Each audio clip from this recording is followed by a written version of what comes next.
कि मेरी बीते हुए कल से कोई शिकायत नहीं है, गर आने वाला कल संवर जाए। मैं खुश हूँ तेरे आने से, मैं बहुत खुश हूँ तेरे आने से। मत खरा उतर तू मेरी अपेक्षाओं पर, मत दे तू मुझे सम्मान। मगर मैं खुश हूँ इस बात पर कि तू अपने जिम्मेदारियों को दे पाए सम्मान।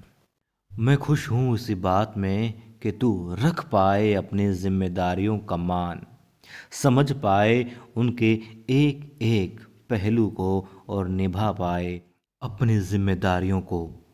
कि तेरे इस अंदाज से, तेरे इस जवाब से मैं दुखी हूँ, मगर इतना नहीं जितना सुखी हो जाऊँगा तेरा तेरे काबिले पद होना।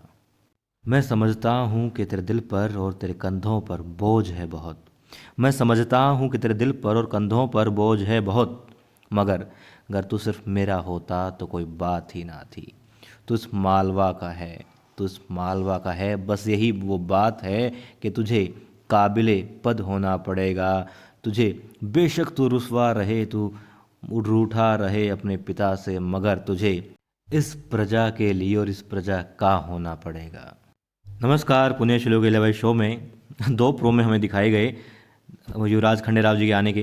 अब देखिए, दोनों को देख करके मेरे जहन में जो ख्यालात आए, जो शब्द आए, मैंने बयां कर दिए।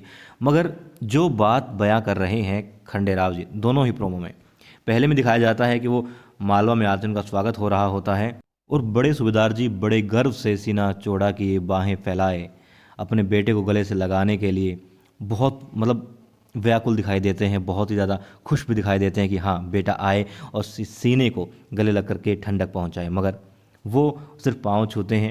अच्छी बात है, पाँव छूते हैं मगर गले नहीं लगते। इतने सालों बाद आए हैं मगर गले नहीं लगते, माँ के गले लगते हैं। और देखिए, अब दूसरे प्रोमो में दिखाया जा रहा है कि वो उनकी आरती की जा रही है और वो फिर से इसी तरीके से बिहेव करते हैं कि जैसे सज़ा काट के आए और मल्हार राव होलकर सरकार ने उनके साथ बहुत अन्याय किया है।